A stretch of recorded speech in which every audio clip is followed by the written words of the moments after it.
Bonsoir à toutes et à tous. Aujourd'hui, vidéo sur la notion de suite adjacente. Alors, un petit peu de cours et un peu d'exercice.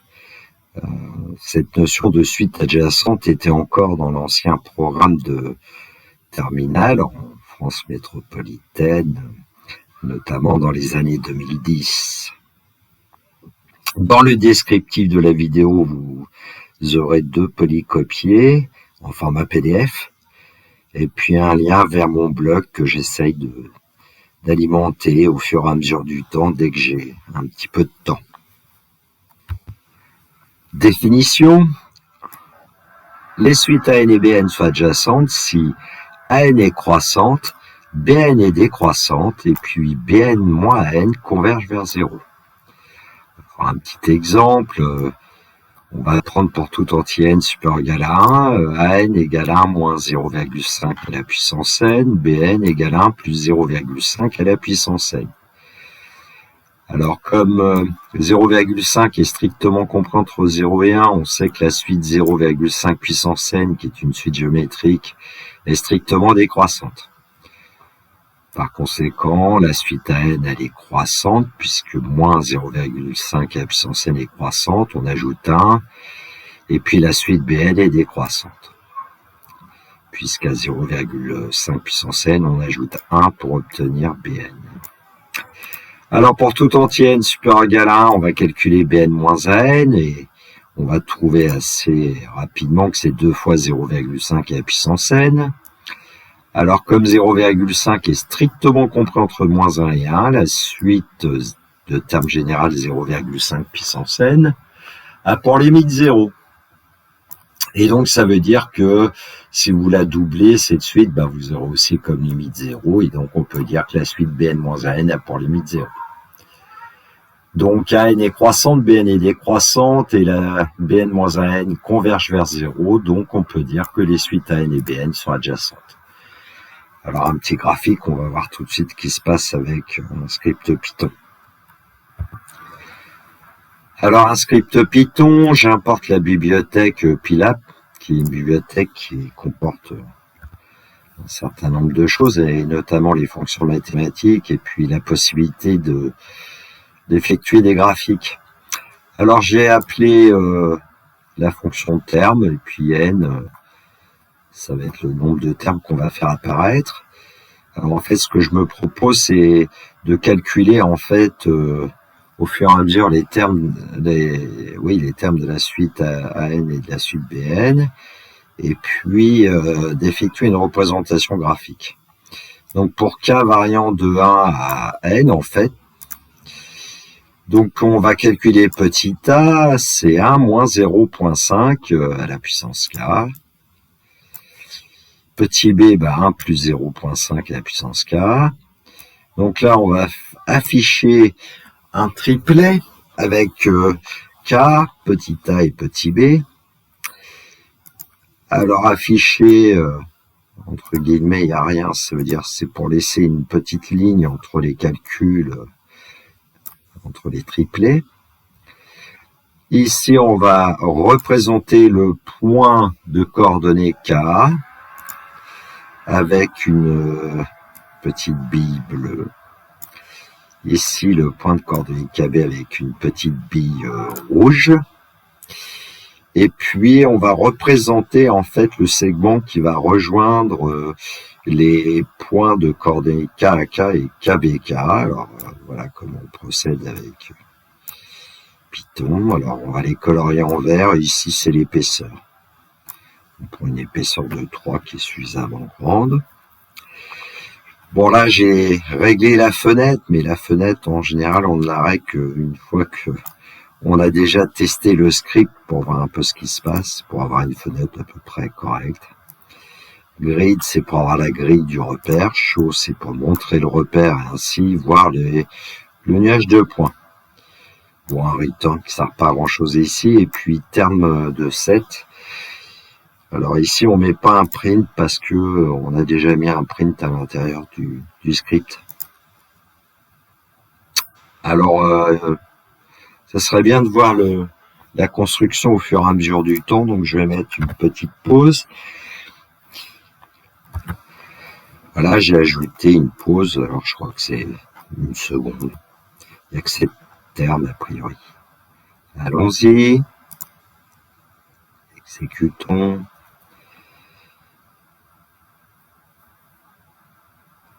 Donc ça, c'est une représentation plutôt classique des suites AN et BN. Hein. On a en abscisse petit k, et puis ici on ordonnée AK, et puis là BK. Donc A1, B1, A2, B2, A3, B3, A4, B4, A5, B5, A6, B6, A7, B7. On a le sentiment quand même que les suites AN et BN vont converger, hein, vers d'ailleurs le nombre 1.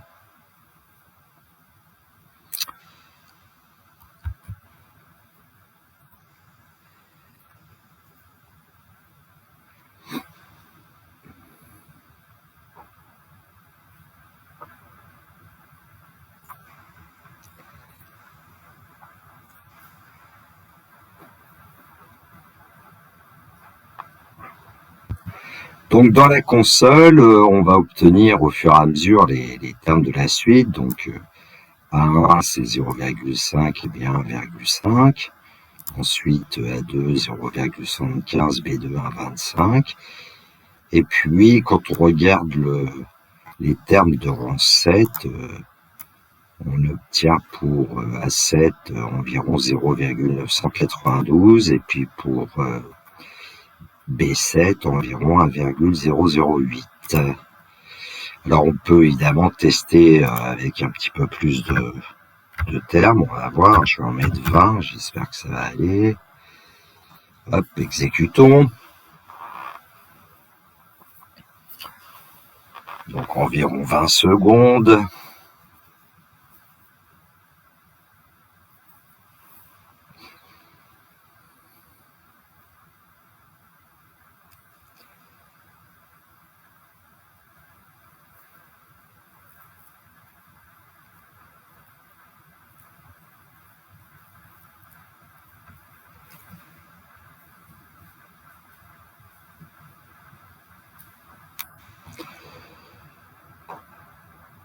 Voilà, donc on a quand même le sentiment que les suites AN et BN vont avoir pour limite 1.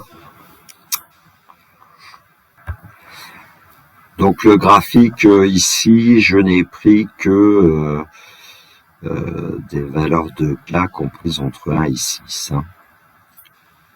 Alors, propriété.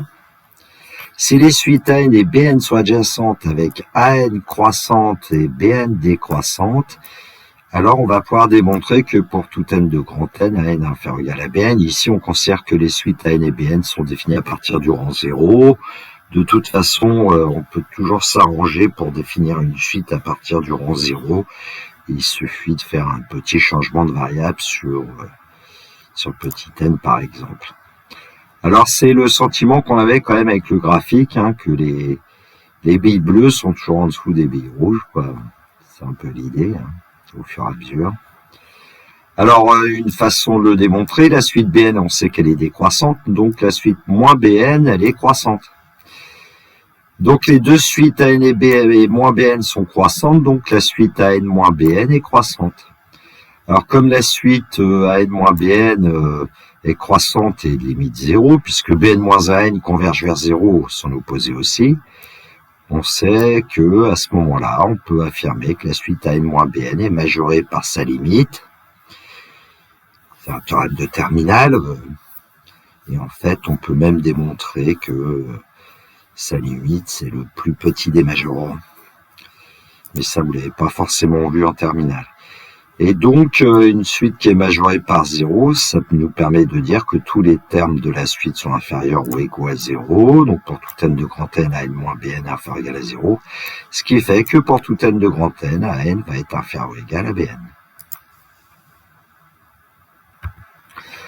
Alors, le théorème des suites adjacentes. Alors, j'ai donné un certain nombre de résultats parce qu'ils sont plutôt intéressants. Donc le premier, c'est que si les suites AN et BN sont adjacentes, alors les suites AN et BN vont être convergentes et en plus vont avoir la même limite, que j'ai appelée grand L ici. Deuxième résultat, si la suite AN est croissante et la suite BN est décroissante, alors grand L est l'unique réel tel que, pour tout n de grand N, AN sera inférieur égal à grand L, inférieur égal à BN. Et puis, troisième résultat, qui peut être aussi utile d'ailleurs, si la suite AN est strictement croissante et la suite BN est strictement décroissante, alors, pour tout n de grand N, eh bien, grand L est strictement compris entre AN et BN. Donc ici, on a des inégalités strictes, alors qu'ici, on avait des inégalités seulement larges. Alors, on va faire une démonstration pour le premièrement. Alors, premièrement, on va démontrer que les suites AN et BN sont convergentes et qu'elles ont la même limite. Alors, on sait que la suite BN est décroissante, donc pour tout n de grand N, on peut affirmer que BN est inférieur égal à B0. Le premier terme de la suite BN est un majorant de la suite. Et puis, comme on sait que pour tout n de grand N, AN est inférieur égal à BN, on peut dire que AN est inférieur égal à B0, et donc la suite AN est majorée par B0. La suite AN, elle est croissante et majorée par B0, donc la suite AN converge vers un réel alpha d'après le théorème de convergence monotone de la classe de terminale. Bien, alors ensuite, on va s'intéresser à la suite BN et montrer qu'elle est minorée par A0 en fait. Alors la suite AN, elle est croissante, donc pour tout n de grand N, eh bien A0 est inférieur égal à AN. A0 est un minorant de la suite AN. Alors toujours avec la condition qu'on connaît, AN est inférieur égal à BN pour tout n de grand N, donc on va pouvoir dire que A0 est inférieur égal à BN, et donc la suite BN est minorée par A0. La suite BN, elle est décroissante et minorée, donc la suite BN converge vers un réel bêta, toujours d'après le théorème de convergence monotone. Alors, BN a pour limite bêta, AN a pour limite alpha, et puis on sait que la suite BN moins AN a pour limite 0, mais elle a aussi du coup pour limite bêta moins alpha. Et donc, ça veut dire que bêta moins alpha vaut 0, et donc bêta égale alpha. Donc, les suites AN et BN convergent bien vers un même réel, qu'on appellera grand L. Alors, deuxièmement, si la suite AN est croissante et BN décroissante, alors grand L est l'unique réel, tel que pour tout n de grand N, AN inférieur égal à grand L, inférieur égal à BN. Allons-y. La suite AN est croissante et converge vers grand L, donc pour tout n de grand N, AN est inférieur égal à grand L. La suite AN est majorée par sa limite. La suite BN est décroissante et converge vers grand L, donc pour tout n de grand N, on peut dire que grand L est inférieur égal à BN. Grand L est un minorant de la suite BN. Du coup, on en déduit que pour tout n de grand N, AN est inférieur égal à grand L, inférieur égal à BN. Alors maintenant, il s'agit de montrer qu'il n'y a que ce nombre L qui vérifie cette affirmation-là. Donc, on va supposer qu'il y en a un autre. Alors, on suppose qu'il existe un réel lambda tel que pour tout n de grand N, AN inférieur égal à lambda inférieur égal à BN. Donc, pour tout n de grand N, on a AN inférieur égal à lambda inférieur égal à BN. Et puis les suites AN et BN convergent, donc on peut passer à la limite, et à ce moment-là, à la limite, on va avoir grand L qui va être inférieur égal à lambda, inférieur égal à grand L, et donc forcément, lambda égale grand L, et donc grand L est l'unique nombre qui vérifie pour tout n de grand N, AN inférieur égal à grand L, inférieur égal à BN. Alors pour le troisièmement, il s'agit de démontrer que quand les deux suites AN et BN sont strictement croissantes et décroissantes respectivement, pour tout n de grand N, on va avoir AN strictement inférieur à grand L, strictement inférieur à BN. Alors on pourrait faire un raisonnement par l'absurde, et notamment montrer que on sait que AN est inférieur égal à grand L, Et donc, on pourrait essayer de montrer que AN ne peut pas atteindre la valeur grand L. Bon, ici, il y a un moyen de faire un petit peu autrement, c'est que, bon, ça c'est astucieux en fait. Pour tout n de grand N, on va dire que AN est strictement inférieur à N plus 1, qui lui est inférieur ou égal à L, qui lui est inférieur ou égal à Bn plus 1, ça on peut l'affirmer, puisque c'était vrai pour tout n de grand N, c'est vrai pour N plus 1. Et puis Bn plus 1 est strictement inférieur à Bn, puisque Bn est strictement décroissante. Ici, je ne sais plus si je l'ai dit, An est strictement inférieur à N plus 1, parce que la suite AN est strictement croissante. Et puis du coup, on a immédiatement AN strictement inférieur à grand L, strictement inférieur à Bn. Alors pour notre exemple fil rouge, là, on avait donc pour tout entier n supérieur égal à 1, n égale 1 moins 0,5 puissance n et bn égale 1 plus 0,5 puissance n. On avait vu que les suites an et bn étaient adjacentes et donc elles convergent vers la même limite. Alors ici c'est simple, hein, on verra des exemples où c'est pas si simple. 0,5 est strictement compris entre moins 1 et 1, donc la suite 0,5 puissance n a pour limite 0, ce qui fait que immédiatement on va pouvoir dire que les suites AN et BN convergent vers 1. Donc l'utilisation de suites adjacentes en général, c'est pas pour des suites aussi simples, mais c'était pour essayer de vous introduire cette notion de suite adjacente de manière vraiment, j'ai envie de dire, facile.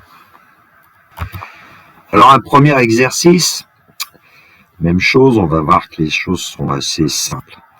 Soit n un entier supérieur égal à 1, un congélateur contient n 2n moins une glace à la vanille et 2n plus une glace à la fraise. Alors on choisit au hasard une glace dans le congélateur, on dit AN est la probabilité de l'événement, la glace choisie est à la vanille, BN est la probabilité de l'événement, la glace choisie est à la fraise. Ah, les glaces italiennes, vanille, fraise. Question 1. Montrer que les suites A et des BN sont adjacentes.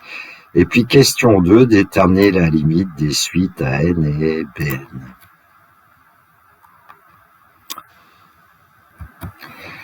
Alors réfléchissons un petit peu. Si on relit le texte, il y a 2n moins une glace à la vanille et 2n plus une glace à la fraise dans le congélateur. Donc en tout, il y a 4n glaces. Comme on choisit au hasard une glace dans le congélateur, on est en situation d'équiprobabilité et on sait que la probabilité de l'événement, la glace choisie est à la vanille, ça sera le nombre de cas favorables divisé par le nombre de cas possibles, nombre de cas favorables 2n-1 divisé par 4n. Et pour Bn, on aura 2n-1 divisé par 4n. Alors je vous dis tout ça parce que on va tout de suite aller voir un script Python. Donc voilà le script Python que j'ai créé, un petit peu qui ressemble à celui qu'on a vu tout à l'heure. Donc pour un nombre k variant entre 1 et n, je vais calculer AK et BK. Et puis tracer le point de coordonnées K, le point de coordonnées KB. Alors K sera en bleu et KB sera en rouge avec juste un petit point parce qu'on va prendre un certain nombre de termes. Ici, c'est le tracé du segment KKB en vert. Alors, j'ai pas mis trop d'épaisseur. Bon, une petite pause d'un dixième de seconde. Bon, ensuite, c'est la fenêtre graphique avec le x-min moins n sur 5, le x-max n plus n sur 5. C'est pour élargir, hein, parce qu'on travaille entre 0 et n ici. Et puis ici, j'ai déjà indiqué 0.2, 0.8. On pourrait mettre y-min 0, y-max 1, mais bon, ça sera plus joli à l'arrivée. Donc la grille, pour avoir la grille du repère, montrer le repère, et puis juste avoir ici les termes AN et BN. Alors, afficher terme 100, on va exécuter tout de suite, et puis voir le graphique arriver assez rapidement, puisque j'ai pris un dixième de seconde environ, comme pause. Donc on retrouve un schéma qui ressemble beaucoup à celui de tout à l'heure, hein.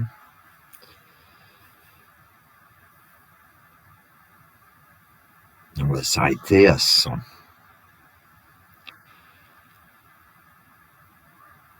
Donc on a l'impression qu'on a pratiquement un tube, un tuyau, hein, qui se dessine. Et puis en fermant la fenêtre, eh bien on a des valeurs. A 100 c'est 0,4975 et puis B100 0,5025. Alors bien évidemment si on veut en avoir plus, mais là je vais enlever la pause. Par exemple si on veut 400 termes.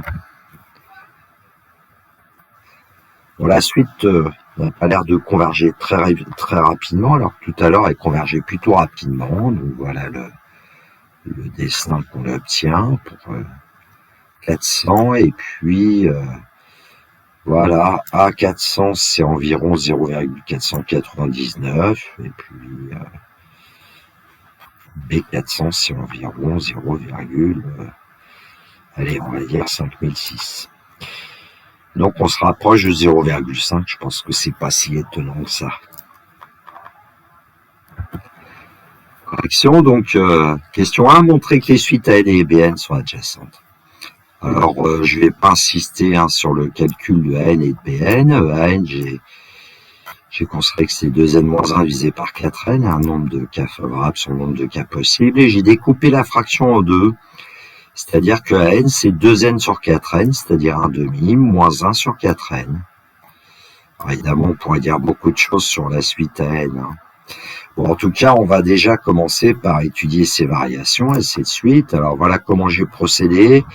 J'ai pas eu envie de calculer AN plus 1 moins N, comme on fait souvent dans ce genre de situation. La suite de référence 1 sur N, elle est décroissante. Donc la suite 1 sur 4n est décroissante, on passe de l'une à l'autre en multipliant par un quart qui est un nombre positif, donc on ne change pas les variations. On prend l'opposé, moins 1 sur 4n, elle est croissante, là on change les variations, on ajoute un demi, on ne change pas les variations. Donc cette suite de termes général 1 demi, moins 1 sur 4n est croissante, et donc la suite à n est croissante. Passons à Bn, pour tout entier n supérieur égal à 1, donc Bn c'est 2n plus 1 divisé par 4n, c'est aussi 1 demi plus 1 sur 4n quand on découpe cette fraction en deux. Mais en fait, ce que j'ai plutôt dit, c'est que pour tout entier naturel n supérieur égal à 1, Bn c'est 1 moins 1n, puisque la somme des probabilités doit faire 1, à n plus Bn doit être égal à 1. Ça va plus vite ici, mais bon. C'était pour varier les plaisirs. La suite n est croissante, donc son opposé est décroissante. En fait, on a multiplié par moins 1 est négatif, donc on change les variations.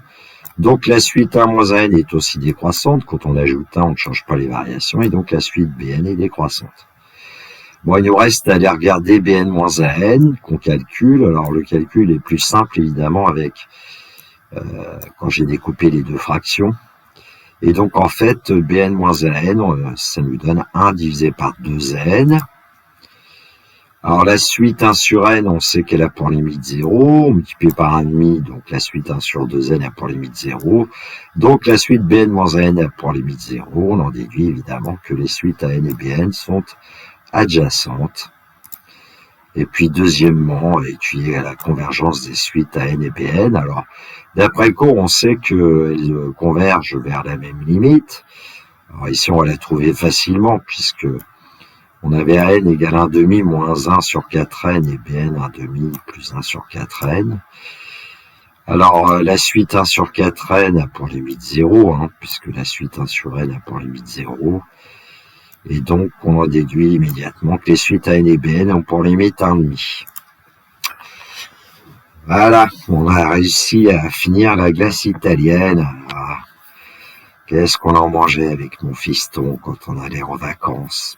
C'était il y a quelques années. Le temps passe. Avec le temps, va. Tout s'en va. Alors l'exercice 2, là on va voir que c'est beaucoup plus intéressant. Donc les suites AN et BN sont définies par, pour tout entier n supérieur ou égal à 1, AN est égal à 1 sur 1 au carré, plus 1 sur 2 au carré, plus etc., plus 1 sur n au carré, qu'on pourrait écrire avec le symbole sigma, le sigma depuis k égale 1 jusqu'à k égale n de 1 sur k carré, c'est une suite somme, s'appelle une série aussi en mathématiques, et cette série fait partie des séries de Riemann, en hommage au mathématicien allemand. Et puis la suite Bn, AN plus 1 divisé par n. Alors, question 1, montrer que les suites AN et Bn sont adjacentes. Ensuite, question 2, déterminer la plus petite valeur de l'entier n supérieure ou égale à 1, telle que Bn moins AN soit inférieur ou égal à 10 puissance moins 3. Troisième question, on appelle grand L la limite commune des suites AN et Bn. Donner un encadrement théorique de grand L d'amplitude 10-3, et puis ensuite on déduit un arrondi à 10-2 près de grand L. Correction, montrer que les suites AN et Bn sont adjacentes. Alors pour tout entier n supérieur ou égal à 1, eh bien AN plus 1 moins AN, c'est 1 sur n plus 1 au carré. Alors j'ai rajouté cette ligne pour que ce soit peut-être plus clair quand même. Donc la n, c'est la somme des 1 sur k carré pour k allant de 1 à n, et puis n plus 1, du coup, c'est la somme des 1 sur k carré pour k allant de 1 à n plus 1.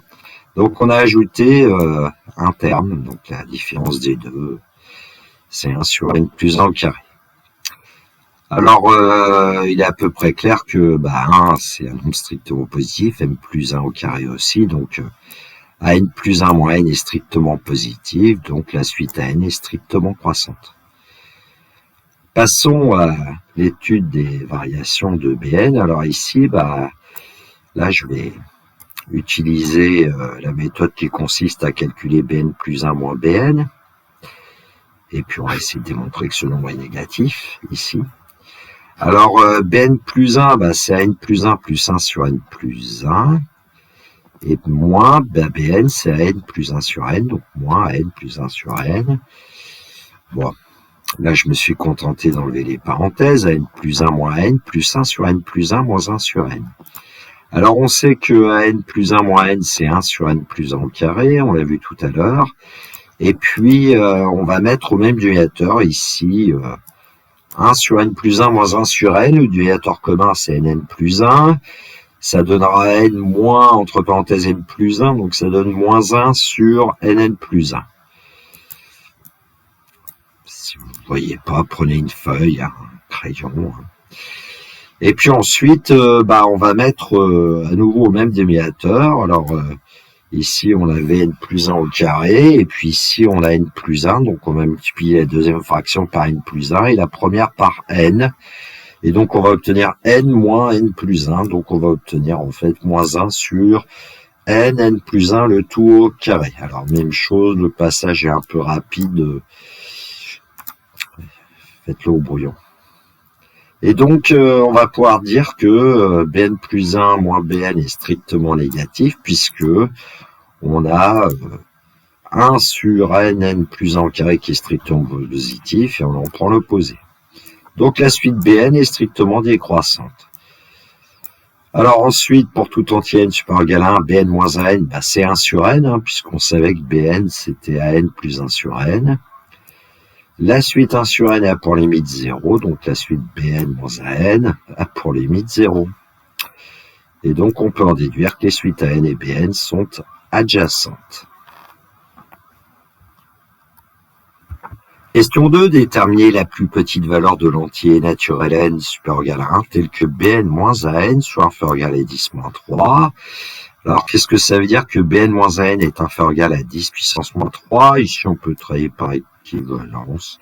C'est seulement si 1 sur n est inférieur ou égal à 10 moins 3, c'est seulement si n est supérieur ou égal à 10 puissance 3.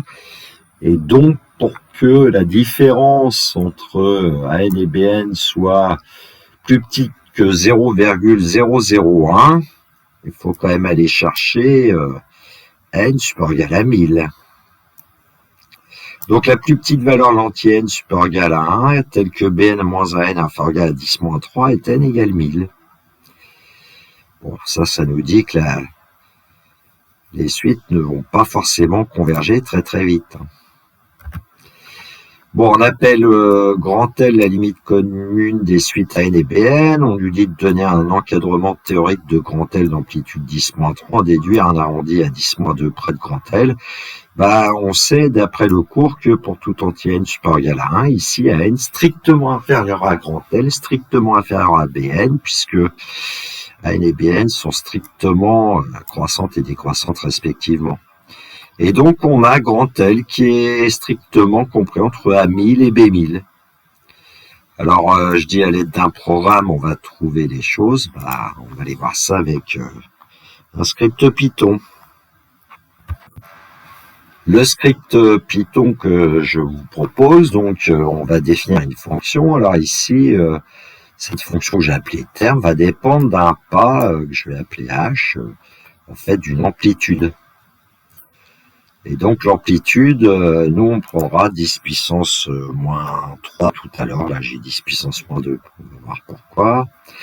Et donc on commence par donner une variable k qui prend la valeur 1, k va correspondre ici au rang 1, et puis a c'est 1, et puis si on calcule A1 c'est 1, et B1 c'est 2, puisque A1, c'est 1 sur 1 au carré, donc c'est 1, et puis B1, c'est A1 plus 1 sur N, c'est 1 sur 1, donc c'est bien 2. Et puis là, on va utiliser un algorithme de seuil, quoi, en fait, ce que vous avez vu en terminale. Et donc, tant que B-A est strictement plus grand que H étant l'amplitude, on travaille. Alors, j'ai commencé par créer le point de coordonnée K, le point de coordonnée KB, le segment qui les relie. Donc, K va prendre la valeur suivante, K plus 1. Alors, pour avoir la valeur suivante d'un terme de la suite à n, c'est le précédent plus 1 divisé par K au carré. Puisque ici, K prend la valeur 2, et donc voilà, etc. Et petit b, on sait que c'est A plus 1 sur K. Bon, une petite pause, 1/10 de seconde pour son terme. Et puis ici, c'est le réglage de la fenêtre. Et comme d'habitude, la grille, montrer le repère. Et puis, on va quand même renvoyer la valeur de K et puis les valeurs correspondantes de A et B. Alors, si on prend, si on veut une amplitude de 10-2, qu'est-ce qui va se passer? Alors, je sais que c'est 10 puissance moins 3 dans notre exercice. Commençons déjà avec 10-2. Donc, le graphique qui apparaît au fur et à mesure. Pour 10-2, on doit aller jusqu'à 100 à peu près.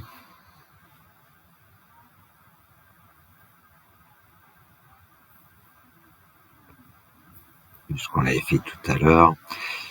Voilà, et donc, qu'est-ce qu'on obtient? Eh bien, à 101 même, tiens, bon. Eh ben, on obtient 1,635 environ pour la valeur de A, et puis 1,645 environ pour la valeur de B. Et quand on fait la différence, on obtient effectivement à peu près 10 puissance moins 2. Alors allons-y pour 1000, mais pour 1000, je vais enlever la pause parce que on pourrait essayer de faire un tracé très dynamique, mais alors quand je dis pour 1000, c'est l'amplitude est de 10-3. Mais on sait que normalement, on va jusqu'au rang 1000. En tout cas, 1000, 1001. Enfin, c'est un problème de valeur approchée. Voilà le graphique qui arrive très vite, le tuyau, et puis ici, voilà, c'est pour 1000. Et donc, on a pour à 1000 environ 1,6439. Et puis pour B1000, il y a un 1 qui traîne ici, attention. Ouais, je sais pas si je vais pouvoir l'écrire plus proprement. Voilà.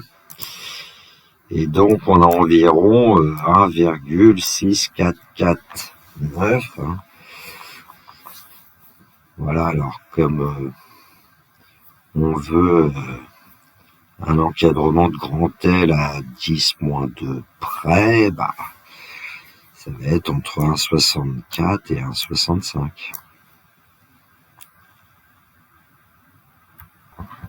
Oui, alors on en était là, hein, à l'aide d'un programme, donc on vient de voir, AMIL, c'est environ 1,643,934 à 10-6 près par défaut, et P1000, c'est environ 1,644,935 à 10-6 près par excès, et donc on peut avoir un encadrement de grand L. Alors on nous demande un arrondi à 10-2 près de grand L, bah du coup c'est 1,64 l'arrondi de grand L à 10-2 près.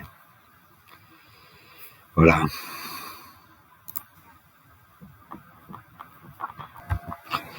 Alors en général, on ne sait pas trouver la valeur exacte de la limite. Ici, en fait, il y a un résultat.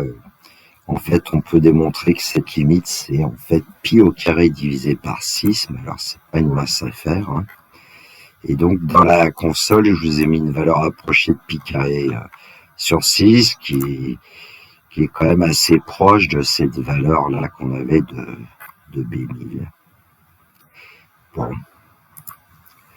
C'est ainsi, vous pourrez trouver sur Internet éventuellement des démonstrations de ce fait, la somme des 1 sur k carré pour k variant de 1 à n tend vers pi carré sur 6 quand n tend vers plus l'infini.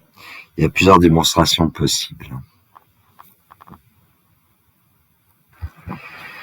Voilà, cette vidéo est terminée pour moi. Il me reste à vous souhaiter une très belle soirée, une très belle journée, peu importe. Surtout, prenez bien soin de vous, que la force soit avec les futurs étudiants.